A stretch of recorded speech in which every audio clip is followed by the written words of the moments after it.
Hello once again, YouTube, and welcome back to another episode of Discussing Random Crap. With me, yours truly, Dunmill1, or Daniel, if you want to call me my real name and be a stalker. Anyway, moving on. Today's topic is going to be on the 10-dimensional theory. Now, before you leave this video out of shock and disappointment and then go and commit suicide, please just allow me to give my... just allow me to explain myself. The 10-dimensional theory is a theory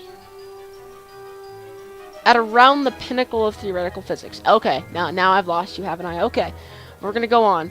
I'm going to be explaining to you what it says each dimension is, and I find that to be a kind of interesting topic. Hopefully you do as well. So moving on to the first dimension.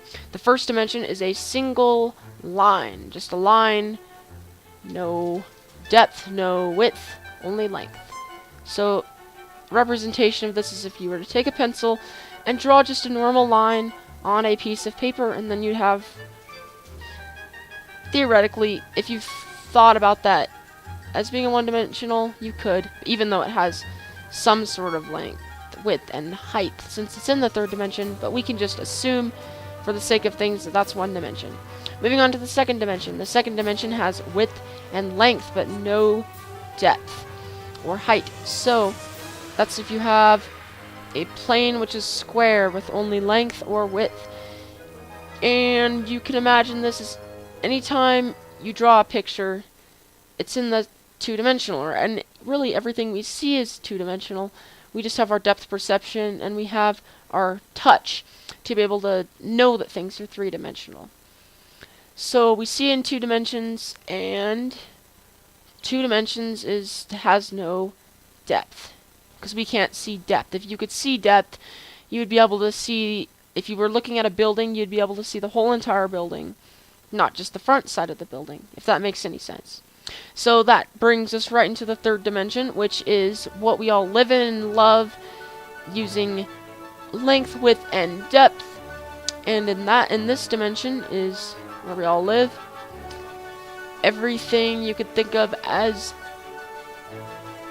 what we have. I'm not sure how to explain any better, because you know the third dimension, or you should know the third dimension. So moving on to the fourth dimension. The fourth dimension adds in duration. I'm not going to call it time because someone will kill me, but I'm going to call it duration.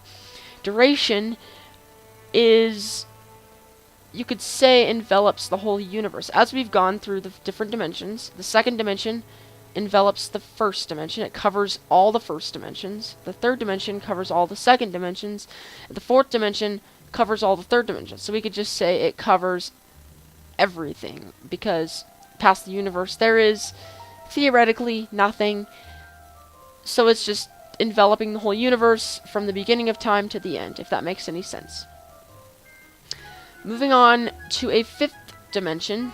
That's all the choices that we make in our lives.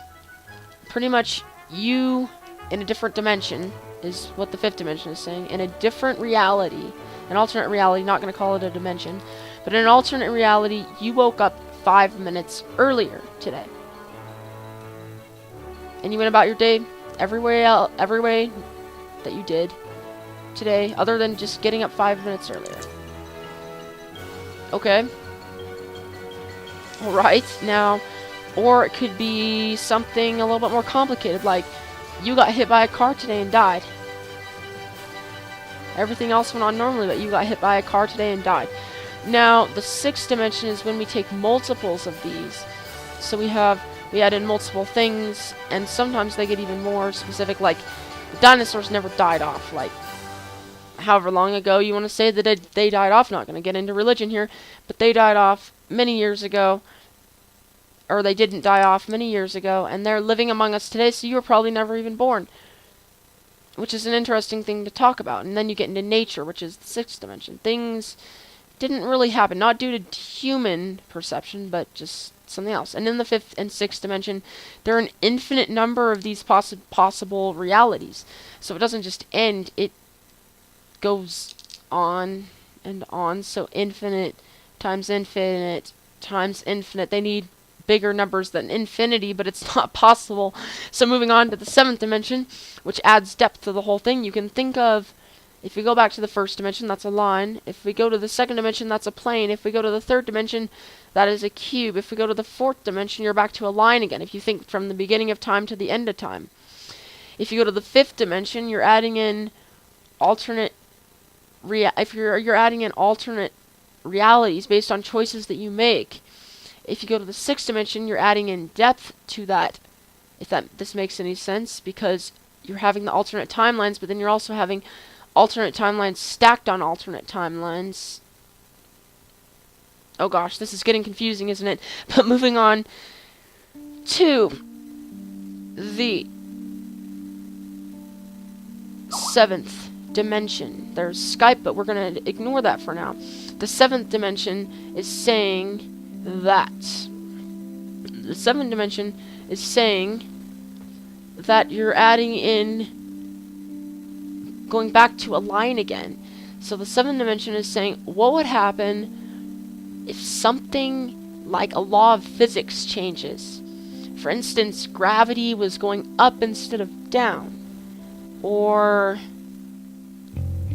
the Earth was square. Or the speed of light was 2.5 centimeters a second. Yeah. So then we have another line connecting our universe that we know to that universe, right? Which is completely different. And then you can have an alternate, then you can have stacked on top of that either life or no life. Then you can have decisions, natural things, all that other mumbo jumbo on top of that. And oh gosh, so now if this has thoroughly confused you and you have all these line segments going off in different directions in your brain, and you have cubes jumbled with spirals, and your brain is screaming for help, don't worry, I'm going to suffocate it even more, and it's going to hopefully die by the time we're done. So now, moving on to the 8th dimension. This is what happens if you take multiple one of those laws of physics. So you have the speed of light plus the Earth is square, or all three of the ones I mentioned previously. You have all of them together. That is adding the width back to it again from that line I mentioned previously. So you have infinite possibilities of those stacked on infinite possibilities of the 6th dimension, stacked on infinite possibilities of the 5th dimension, which all goes back to the single point, which is our dimension, the 4th dimension, but it's really not the one true dimension because there are so many more dimensions out there.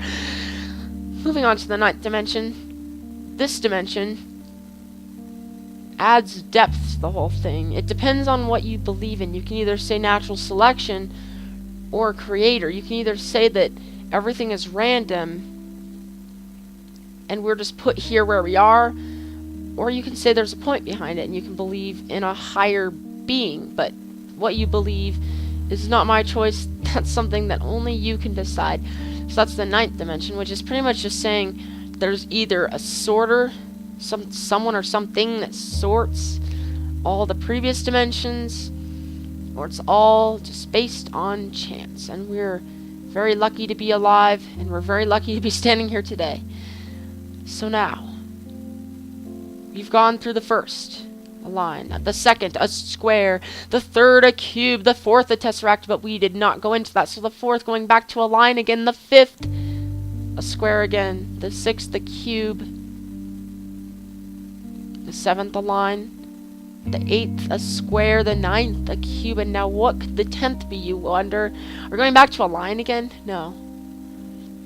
In the 10th dimension, there's a single point, which represents every single thing and possibility and dimension and reality, all the infinite possibilities in a single, microscopic, theoretical, infinitesimally small, and really pretty insignificant point. It might even be imaginary, floating in the dark mind of a preborn baby. And when you think about it like that, well,